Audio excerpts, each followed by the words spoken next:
నవీన్ యాదవ్ లక్షకు పైగా మెజారిటీతో గెలుపొందడం ఖాయమన్నారు ఎంపీ మల్లు రవి. జూబ్లీహిల్స్ నియోజకవర్గ ఎన్నికల ప్రచారంలో పాల్గొన్న మల్లు రవి, నవీన్ యాదవ్ గెలిస్తే జూబ్లీహిల్స్ నియోజకవర్గంలోని అన్ని ప్రాంతాలు, డివిజన్లు అభివృద్ధిలో దూసుకుపోతాయన్నారు.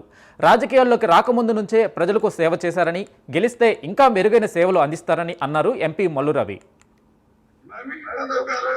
మన స్వామి గారు చెప్పినట్టుగా రేపు వచ్చే ఎన్నికల్లో 1,00,000 కంటే మెజారిటీతో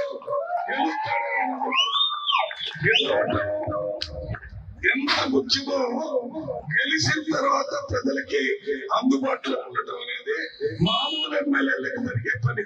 కానీ నవీన్ యాదవ్ గారు కానీ, చంద్రశేఖర్ యాదవ్ గారు కానీ, వారి కుటుంబ సభ్యులందరూ ఎమ్మెల్యే లేకపోయినా, ఎంపీ లేకపోయినా పిలిస్తే పలికేవాళ్ళు.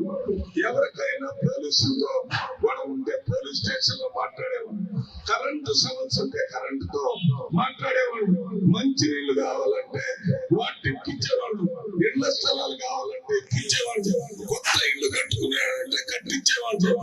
ప్రభుత్వంలో ఏ పనులు కావకుండా నిరంతరం ప్రజల కోసం నిలబడి పోరాటం చేసే కుటుంబం